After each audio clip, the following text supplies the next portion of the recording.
बहुत दिनों से आप सभी का कमेंट आ रहा था कि सर बिहार पुलिस फायरमैन के लिए जीके और जीएस का मैराथन क्लास लाइए। तो आपके लिए आज से हम लोग 1000 क्वेश्चन का सीरीज लेकर आ रहे हैं बिहार पुलिस फायरमैन के लिए, जिसमें 1000 जीके जीएस के वो प्रश्न शामिल होंगे जो 10th लेवल पर हैं। क्योंकि आप सभी जानते हैं कि जो बिहार पुलिस में आपसे गलती हुई वह इस बार आपको नहीं करनी है। जो भी हमारे क्लास को बिहार पुलिस वाले देख कर गए थे उनका तो एग्जाम में लगभग 15 से 20 क्वेश्चन जीके जीएस के सेक्शन में डायरेक्ट हमारे क्लास से आ गया था। और इस बार भी बिहार पुलिस फायरमैन के जो क्वेश्चन पेपर बनेंगे वो हमारे क्लास से ही क्वेश्चन आएंगे। यहाँ से आपको 25 से 30 क्वेश्चन ऐसे मिल जाएंगे जो आपको हम पढ़ाए होंगे। तो अगर आप भी बिहार पुलिस फायरमैन की एग्जाम की तैयारी कर रहे हैं और घर बैठे आप तैयारी करना चाहते हैं तो आप इस वीडियो में शुरू से लेकर अंत तक रहिएगा। इसका पीडीएफ आपको मिल जाएगा। पीडीएफ आपको कैसे डाउनलोड करना है यह वीडियो के अंत में बताएंगे। यह हमारा प्रैक्टिस सेट 1 है। 30 क्वेश्चन होंगे। अगर आप 30 में से 25 करके दिखाते हैं तो आपकी तैयारी अभी तक बहुत अच्छी चल रही है। तो आप लोग सभी प्रश्न का आंसर देने का प्रयास करिएगा। चलिए हम वीडियो को स्टार्ट करते हैं। वीडियो पसंद है तो वीडियो को आप लोग लाइक जरूर कीजिएगा और चैनल पर जो लोग नए हो चैनल को सब्सक्राइब भी कर लेंगे। पहला क्वेश्चन है, रंग राजन समिति का संबंध किस क्षेत्र से है? रंग राजन समिति का संबंध किस क्षेत्र से है? आपके पास 4 ऑप्शन है। तो इसका राइट आंसर जल्दी से आप कमेंट बॉक्स में कमेंट कीजिए। तो इसका राइट आंसर गरीबी क्षेत्र से हो जाएगा। रंग राजन समिति का संबंध गरीबी क्षेत्र से है। नोट में आप लोग याद रखिएगा कि सुरेश तेंदुलकर समिति, लकड़वाला समिति, ये सभी जो समिति है यह गरीबी क्षेत्र से संबंधित है। तो आपके एग्जाम में ऐसे भी क्वेश्चन पूछा जा सकता है कि सुरेश तेंदुलकर समिति का संबंध किससे है? गरीबी से। लकड़वाला समिति का संबंध किससे है? गरीबी से। रंग राजन समिति का संबंध किससे है? गरीबी से। तो आप सभी प्रश्न को ध्यानपूर्वक देखिएगा और इसका पीडीएफ भी आपको मिलेगा, तो आपको घबराने की आवश्यकता नहीं है। अगला प्रश्न है, गांधी इरविन समझौता किस वर्ष में हुआ था? तो 5 मार्च 1931 को गांधी इरविन समझौता हुआ था। 5 मार्च 1931 को गांधी इरविन समझौता हुआ था। ऑप्शन सी अगर आप सोच रहे हैं तो आपका बिल्कुल सही आंसर है। इसी समझौते के द्वारा कांग्रेस को गोलमेज सम्मेलन में भाग लेने के लिए कहा गया था। 5 मार्च 1931 को जो गांधी इरविन समझौता हुआ था, इसी समझौते के द्वारा कांग्रेस को गोलमेज सम्मेलन में भाग लेने के लिए कहा गया था। अगला प्रश्न है कि शिकागो किस झील के किनारे स्थित है? तो शिकागो आपके इसका तो आप लोग आंसर बता दीजिएगा क्योंकि यह एनटीपीसी के क्वेश्चन में भी पूछा गया है और एसएससी सीएचएसएल का जो एग्जाम हुआ है उसमें भी यह क्वेश्चन पूछा गया है। तो आप जल्दी से बताइए कि शिकागो किस झील के किनारे स्थित है? तो शिकागो मिशिगन झील के किनारे स्थित है। अगर ऑप्शन बी आप सोच रहे हैं तो बिल्कुल करेक्ट सोच रहे हैं। शिकागो जो है वह मिशिगन झील के किनारे है। शिकागो मांस की सबसे बड़ी मंडी है। अगर आपसे पूछे कि मांस की सबसे बड़ी मंडी कौन सी है तो शिकागो जो है वह मांस की सबसे बड़ी मंडी है और शिकागो जो है वह मिशिगन झील के किनारे स्थित है। बहुत इंपॉर्टेंट क्वेश्चन है, वीवीआई क्वेश्चन है। यह आपके बिहार पुलिस फायरमैन के एग्जाम में जरूर पूछा जाएगा। अगला प्रश्न है, रिजर्व बैंक ऑफ इंडिया के पहले गवर्नर कौन थे? तो रिजर्व बैंक ऑफ इंडिया के पहले गवर्नर पूछा जा रहा है तो ऑसबॉर्न स्मिथ थे। ऑसबॉर्न स्मिथ जो थे वह रिजर्व बैंक ऑफ इंडिया के पहले गवर्नर थे। अगर आप पहले से क्वेश्चन पढ़े हुए हैं तो आपको क्वेश्चन देखते देखते ही उसका आंसर आ जाता होगा, लेकिन जो लोग नहीं जानते हैं उनको आंसर अभी तक नहीं मालूम पड़ रहा होगा। इसलिए आपके लिए यह क्लास लेकर आया है क्योंकि यह बेसिक से हाई लेवल तक आपको यहाँ क्वेश्चन देखने को मिलेंगे। तो आप लोग इस चैनल को सब्सक्राइब कर लीजिएगा, डेली आपको क्लास मिल जाएगी। तो आप इस चैनल को सब्सक्राइब कर लेंगे और वीडियो पसंद है तो वीडियो को अपने दोस्तों में जरूर शेयर कीजिएगा और लाइक आप लोग दबा के कीजिए क्योंकि यह वीडियो आपका है और आपके लिए ही यह वीडियो बनाया जा रहा है। अगला प्रश्न पूछ सकता है कि रिजर्व बैंक ऑफ इंडिया के प्रथम भारतीय गवर्नर कौन थे? तो रिजर्व बैंक ऑफ इंडिया के प्रथम भारतीय गवर्नर सीडी देशमुख थे। सीडी देशमुख जो थे वह रिजर्व बैंक ऑफ इंडिया के प्रथम भारतीय गवर्नर। भारतीय पूछेगा तो लॉर्ड सीडी देशमुख हो जाएंगे और वही अगर केवल पूछे कि रिजर्व बैंक ऑफ इंडिया के प्रथम गवर्नर कौन थे तो ऑसबॉर्न स्मिथ हो जाएंगे। क्वेश्चन को पहले ध्यानपूर्वक समझिएगा तब उत्तर दीजिएगा, नहीं तो बिहार पुलिस में आप लोगों ने क्या किया है, सब पढ़ा हुआ क्वेश्चन फिर भी आंसर गलत देकर आ गए हैं, क्योंकि वहाँ आप डरने लगते हैं, वहाँ आप नर्वस हो जाते हैं। तो आपको एग्जाम हॉल में ऐसा नहीं होना है, आपको पहले क्वेश्चन ध्यानपूर्वक समझना है तभी उसका जवाब देना है। वर्तमान में अध्यक्ष कौन है आरबीआई के, तो शक्तिकांत दास। करंट अफेयर्स भी आपको साथ में हम कवर कराते चलेंगे।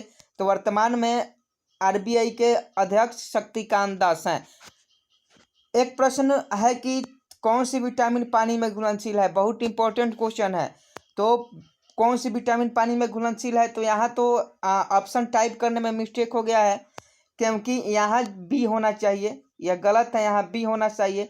तो कौन सी विटामिन पानी में घुलनशील है, तो विटामिन बी और सी। विटामिन बी और सी दोनों पानी में घुलनशील है, तो विटामिन बी और सी इसका बिल्कुल सही आंसर हो जाएगा।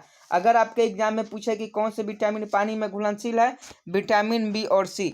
और बाकी जो विटामिन बच जाते हैं ध्यानपूर्वक समझिएगा, बाकी जो विटामिन आपके बच जाते हैं जैसे विटामिन ए, डी, ई के, ये जितने भी विटामिन बी और सी को जितने भी छोड़कर विटामिन बच जाते हैं वो सभी आपके वसा में घुलनशील होते हैं।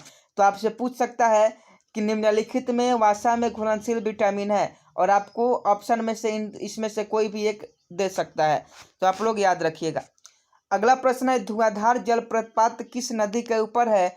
आपके पास 4 ऑप्शन है। पहला है नर्मदा नदी, ऑप्शन बी सतलज नदी, ऑप्शन सी रावी नदी, ऑप्शन डी शरावती नदी। तो धुआंधार जलप्रपात किस नदी के ऊपर है, तो इसका राइट आंसर नर्मदा नदी हो जाएगा। नर्मदा नदी जो एमपी में है वहीं धुआंधार जलप्रपात है। नर्मदा नदी मध्य प्रदेश में स्थित है। क्वेश्चन पूछ सकता है कि नर्मदा नदी किस राज्य में स्थित है, मध्य प्रदेश में स्थित है। अगला प्रश्न है कि सूरत किस नदी पर स्थित है। सूरत किस नदी पर स्थित है, बहुत इंपॉर्टेंट क्वेश्चन है और यह आपके एग्जाम में बार बार पूछा जाता है। तो आप लोग ध्यानपूर्वक देखिएगा कि सूरत किस नदी पर स्थित है। तो सूरत जो है वह ताप्ती नदी पर स्थित है। ताप्ती नदी पर सूरत स्थित है। अगला प्रश्न आपके एग्जाम में पूछा जा सकता है कि राष्ट्रपति के पास क्षमादान की शक्ति संविधान के किस अनुच्छेद में है। राष्ट्रपति के पास जो क्षमादान की शक्ति होती है वह संविधान के किस अनुच्छेद में है, तो इसका राइट आंसर बहुत ईजी है, अनुच्छेद 72 आर्टिकल 72 में। आर्टिकल 72 में राष्ट्रपति के पास क्षमादान की शक्ति का प्रावधान है। अगला प्रश्न है कि भारत में सर्वाधिक जनसंख्या घनत्व वाला प्रदेश कौन सा है। तो भारत में सर्वाधिक जनसंख्या घनत्व वाला केंद्र शासित प्रदेश आपका दिल्ली है। वही अगर यहाँ केवल प्रदेश पूछता तो वह आपका बिहार हो जाता, लेकिन यहाँ केंद्र शासित प्रदेश पूछा है इसलिए इसका राइट आंसर दिल्ली हो जाएगा। इसीलिए आपसे बार बार कह रहे हैं कि जो भी क्वेश्चन आपके एग्जाम में है उसको ध्यानपूर्वक आप लोग पढ़कर ही उसका जवाब दीजिएगा। तो यहाँ क्वेश्चन पूछ रहा है कि भारत में सर्वाधिक जनसंख्या घनत्व वाला केंद्र शासित प्रदेश है, तो दिल्ली है। Delhi will be right answer. एक प्रश्न है कि सर्वाधिक जनसंख्या घनत्व वाला राज्य कौन सा है। देखिए यहाँ राज्य पूछ रहा है, तो राज्य पूछेगा तो बिहार सही होगा, और केंद्र शासित प्रदेश पूछेगा तो आपका दिल्ली सही होगा। तो बिहार वाला ऑप्शन बिल्कुल सही है। वही आपसे पूछे कि न्यूनतम जनसंख्या घनत्व वाला राज्य कौन सा है, तो अरुणाचल प्रदेश है। एक क्वेश्चन से जुड़े जो भी आपके डाउट हैं वो सभी को हम क्लियर करते चलेंगे, ताकि आप एक क्वेश्चन से बहुत सारे क्वेश्चन सीख जाएं। पर अगला प्रश्न है 12 नंबर की, माउंट केटू की ऊंचाई कितनी है। तो माउंट केटू की ऊंचाई कितनी है इसका आपको आंसर देना है। तो अगर आप जानते हैं तो आप कमेंट बॉक्स में बताएं, नहीं तो हम इसका आंसर बता देते हैं। इसका राइट आंसर ऑप्शन डी हो जाएगा। 8611 मीटर माउंट केटू की ऊंचाई है। इससे जुड़ी एक महत्वपूर्ण क्वेश्चन भी पढ़ लीजिए कि माउंट केटू ट्रांस हिमालय के काराकोरम में स्थित है। क्वेश्चन पूछेगा कि माउंट केटू कहाँ स्थित है, तो ट्रांस हिमालय के काराकोरम में स्थित है। माउंट केटू का नाम गाडविन ऑस्टिन भी है, तो ध्यान में ये सभी क्वेश्चन को रखिएगा। अगला प्रश्न है 13, दशकीय आधार पर जनगणना किसके शासनकाल में आरंभ हुई। दशकीय आधार पर जनगणना किसके शासनकाल में प्रारंभ हुई, यह रिपन के शासनकाल में। लॉर्ड रिपन के शासनकाल में दशकीय आधार पर पहली बार जनगणना प्रारंभ की गई थी, रिपन के शासनकाल में। अगला क्वेश्चन है कि न्यूनतम लिंग अनुपात वाला राज्य कौन सा है, तो यह आपका क्या है, असम है। असम जो है वह न्यूनतम लिंग अनुपात वाला राज्य है। एक क्वेश्चन है कि बेटी बचाओ बेटी पढ़ाओ योजना किस राज्य से शुरू हुई। बहुत इंपॉर्टेंट क्वेश्चन, बहुत सारे एग्जामों में पूछा भी जा चुका है कि बेटी बचाओ बेटी पढ़ाओ योजना किस राज्य से शुरू हुई। तो बेटी बचाओ बेटी पढ़ाओ योजना आपका जो हरियाणा के पानीपत राज्य से शुरू हुआ। हरियाणा राज्य के पानीपत एक जगह है, वहीं से जहां पानीपत के 3 युद्ध हुए वहीं से यह योजना शुरू की गई थी, बेटी बचाओ बेटी पढ़ाओ। तो इसका राइट आंसर हरियाणा हो जाएगा। अगला प्रश्न है कि सर्वाधिक साक्षरता वाला राज्य कौन सा है। तो यहाँ ऑप्शन देखिए, आप आंसर बताइए कि सर्वाधिक साक्षरता वाला राज्य कौन सा है। आपके कमेंट का हम इंतजार कर रहे हैं, तो आप जल्दी से बताइए कि सर्वाधिक साक्षरता वाला राज्य कौन सा है। बहुत आदमी का केरल आ रहा है, तो केरल ही इसका सही आंसर होगा, क्योंकि सर्वाधिक साक्षरता वाला राज्य आपका केरल ही है। अगला प्रश्न है कि माउंट केटी की ऊंचाई कितनी है। तो ये तो सभी क्वेश्चन हम करा चुके हैं, आगे देख लें। अगला क्वेश्चन है कि भारत में कितने शास्त्रीय भाषा है। बहुत इंपॉर्टेंट क्वेश्चन है, भारत में कितनी शास्त्रीय भाषा है। तो भारत में आपके 6 जो है वह शास्त्रीय भाषा है। भारत में कितने शास्त्रीय भाषा है, 6 हैं। 6 वाला ऑप्शन सी इसका राइट आंसर हो जाएगा। कौन कौन से हैं चलिए देख लेते हैं। तो कन्नड़, मलयालम, तमिल, तेलुगु, उड़िया और संस्कृत, यही जो है वह शास्त्रीय भाषा है। तो कितना हुआ, 1 2 3 4 5 6। तो 6 विल बी करेक्ट आंसर। एक क्वेश्चन बहुत ही इंपॉर्टेंट है और बहुत ईजी है। लाल बहादुर शास्त्री का समाधि स्थल का नाम क्या है। तो लाल बहादुर का समाधि स्थल का नाम, इस सबसे पहले हमारा जब चैनल खुला था तो इस पर एक ट्रिक भी बताए थे कि समाधि स्थल के नाम कैसे याद करें। अगर अभी तक आप उस वीडियो को नहीं देखे हैं तो आप ट्रिक वाले वीडियो को जाकर देख लीजिएगा। तो लाल बहादुर शास्त्री का समाधि स्थल विजय घाट है। विजय घाट लाल बहादुर शास्त्री का समाधि स्थल है। अगला प्रश्न है, भारत का कौन सा राज्य बांग्लादेश से तीनों ओर से घिरा हुआ है। तो भारत का कौन सा राज्य जो है वह बांग्लादेश से तीनों ओर से घिरा हुआ है। तो त्रिपुरा। त्रिपुरा जो है वह भारत का राज्य है जो बांग्लादेश से 3 ओर से घिरा हुआ है। अगला प्रश्न है कि सरोजिनी नायडू ने किस अधिवेशन में कांग्रेस की अध्यक्षता की। इसका बिना ऑप्शन देखे हुए आपको आंसर बताना है। तो जल्दी से आप फटाफट आप कमेंट बॉक्स में कमेंट कीजिए क्वेश्चन आपके मोबाइल स्क्रीन पर। जी हाँ दोस्तों, जो लोग भी कानपुर अधिवेशन कर रहे हैं उनका बिल्कुल सही आंसर है। सरोजिनी नायडू किस अधिवेशन में कांग्रेस की अध्यक्षता की, कानपुर अधिवेशन में। अगला क्वेश्चन आपके मोबाइल स्क्रीन पर है, जल्दी से आप इसका आंसर बताएं। अगला क्वेश्चन आपके मोबाइल स्क्रीन पर क्वेश्चन है, दूध को मापने के लिए कौन से यंत्र का प्रयोग किया जाता है या उपयोग होता है। जल्दी बताइए कि दूध को मापने के लिए कौन से यंत्र का उपयोग होता है। तो इसका राइट आंसर लैक्टोमीटर। इसका ट्रिक क्या है कि आप जहां भी लैक्ट देखें, इसका ट्रिक यही है कि जहां भी आप लैक्ट शब्द देखें, जहां भी अगर आपको लैक्ट शब्द देखने को मिलता है वहां आप लोग दूध वाला ऑप्शन पर टिक कर दीजिएगा, क्योंकि लैक्टोमीटर दूध को मापने वाला यंत्र है और लैक्टोबैसिली जीवाणु के कारण ही दूध से दही बनता है। तो जहां भी आपको लैक्ट शब्द मिले वह दूध से संबंधित होगा। इसे देकर आप सही आंसर मार दीजिएगा। इसका भी आंसर बताइए, आपके मोबाइल स्क्रीन पर क्वेश्चन है। क्वेश्चन आपके मोबाइल स्क्रीन पर है, जल्दी से आप लोग कमेंट कीजिए। सब क्वेश्चन का आंसर हम ही बताने लगे तो आप लोग फिर क्या कीजिएगा। चलिए क्वेश्चन बता देते हैं, किसान दिवस कब मनाया जाता है। किसान दिवस कब मनाया जाता है, 23 दिसंबर। 23 दिसंबर को किसान दिवस मनाया जाता है। तो 23 दिसंबर इस प्रश्न का बिल्कुल सही आंसर है। अगला प्रश्न देखिए आपके मोबाइल स्क्रीन पर, एलपीजी में गंध किसके कारण होता है। एलपीजी में गंध किसके कारण होता है, जल्दी से इसका सही आंसर बताइए। तो इसका right answer option B ethyl mercaptan. Ethyl mercaptan के कारण एलपीजी में गंध होती है। एलपीजी का full form liquid petroleum gas होता है। अगला क्वेश्चन आपके एग्जाम में पूछा जाएगा। क्वेश्चन छोटा है लेकिन यह क्वेश्चन आपके एग्जाम में पूछा जाएगा। आप 50-50 कर दिए, अब बताइए इसका आंसर। 2 ही आपके पास ऑप्शन है। क्वेश्चन है, एम्पियर किसका मात्रक है। जल्दी से जी हाँ दोस्तों, जो भी विद्युत धारा कह रहे हैं उनका सही आंसर है एम्पियर जो है वह विद्युत धारा का मात्रक है।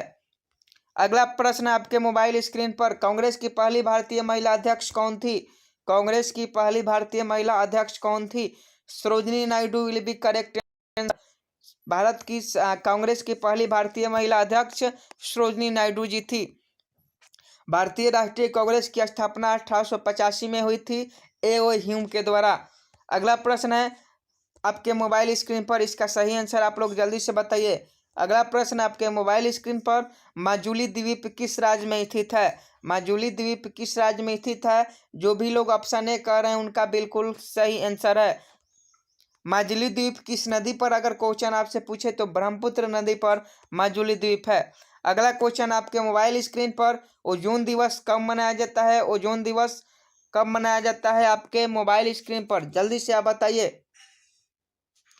16 सितंबर को ओजोन दिवस मनाया जाता है। 16 सितंबर को ओजोन दिवस मनाया जाता है। अगला प्रश्न है 10वीं अनुसूची कौन सी संविधान सभा में जोड़ी गई थी? 10वीं अनुसूची कौन सी संविधान सभा में जोड़ी गई थी? आपके मोबाइल स्क्रीन पर क्वेश्चन है, उसका आंसर बताइए। 10वीं अनुसूची कौन से संविधान संशोधन में जोड़ी गई थी? आपके पास 3 ही ऑप्शन है, इसका राइट आंसर 92 हो जाएगा। 92 जो है वह 10वीं अनुसूची में संविधान सभा में जोड़ी गई थी। यह संविधान संशोधन कब हुआ था? 52वां संविधान संशोधन 1985 में हुआ था। एक प्रश्न है जो आपके एग्जाम में बहुतों बार पूछा गया है और आगे भी पूछे जाएगा। अगर यह क्वेश्चन आपके एग्जाम में जरूर पूछा जाएगा, यह VVI है, आप लोग इसे रट जाइएगा। क्वेश्चन है जिप्सम का रासायनिक सूत्र क्या होता है? स्क्रीन पर आपके क्वेश्चन है, आप इसका आंसर जल्दी से बताइए। क्वेश्चन है जिप्सम का रासायनिक सूत्र क्या होता है? तो ऑप्शन बी जो भी लोग कह रहे हैं उनका बिल्कुल सही आंसर है CSO4 × 2H2O जिप्सम का रासायनिक सूत्र होता है। प्लास्टर ऑफ पेरिस का सूत्र यहाँ देख लीजिए, प्लास्टर ऑफ पेरिस का सूत्र CSO4 × 1/2H2O होता है। यह दोनों में से कोई एक प्रश्न आपके एग्जाम में रह सकता है, तो दोनों को आप लोग कॉपी में नोट कर रट जाइएगा। आज का लास्ट प्रश्न है, वर्तमान में भारत में कुल कितने रेलवे जोन है? वर्तमान में भारत में कुल कितने रेलवे जोन है? तो इसका राइट आंसर बिल्कुल सही आंसर 18 हो जाएगा। पहले 17 थे लेकिन अब 18 हो गया है, तो 18 बिल्कुल करेक्ट आंसर हो जाएगा। वर्तमान भारत में रेलवे जोन कितने हैं? तो 18 है। तो 30 क्वेश्चन हमने आपको करवा दिए। हमारा टारगेट प्रतिदिन 30 ही क्वेश्चन रहेगा और 30 क्वेश्चन हमने आपको करवा भी दिए। अब आप कमेंट बॉक्स में जाइए और सही सही बताइए कि 30 क्वेश्चन में से आपको कितने क्वेश्चन याद थे। अगर आप 25 क्वेश्चन करते हैं तो आपके लिए बहुत बड़ी कामयाबी है, क्योंकि 25 क्वेश्चन कम नहीं होते हैं, बहुत ज़्यादा होते हैं। अगर आपने 30 में 25 सही किया है, वह अपना नाम नीचे लिखे और कमेंट बॉक्स में बताएं, ताकि हम वीडियो के अगले वीडियो जब भी बनाए उसमें आपका नाम लें और आपके मनोबल को और बढ़ाएं। तो जो भी लोग 25 किए हैं 30 में, वह अपना नाम और मार्क्स अपना कमेंट करें जल्दी से। और आज का आपके लिए क्वेश्चन है कि दक्षिण पूर्व मध्य रेलवे का मुख्यालय कहाँ है? ध्यानपूर्वक क्वेश्चन सुनिएगा। यह बिहार होमगार्ड में भी पूछा गया है, बिहार पुलिस में भी यह क्वेश्चन पूछा जा चुका है कि दक्षिण पूर्व मध्य रेलवे का मुख्यालय कहाँ है। इसके लिए आपको कोई ऑप्शन नहीं मिलेगा। आप इस वीडियो के कमेंट बॉक्स में उसका आंसर कमेंट कर दीजिएगा। फिर से क्वेश्चन सुनिए, दक्षिण पूर्व मध्य रेलवे का मुख्यालय कहाँ है? तो आज के लिए बस इतना ही। वीडियो कैसी लगी आप वीडियो के कमेंट बॉक्स में जाकर कमेंट करके बताइए कि आज का वीडियो आपको कैसी लगी। पसंद आई होगी तो वीडियो को आप लोग लाइक जरूर कीजिएगा। और बिहार पुलिस फायरमैन से जुड़ी हर वह क्वेश्चन करना चाहते हैं जो परीक्षा के खोपड़ी में छेद कर देगा, तो आप इस चैनल को सब्सक्राइब कर लें, वीडियो को लाइक कर दें, इस वीडियो को अपने दोस्तों में शेयर करें। मिलते हैं नेक्स्ट वीडियो में, तब तक के लिए जय हिंद जय भारत।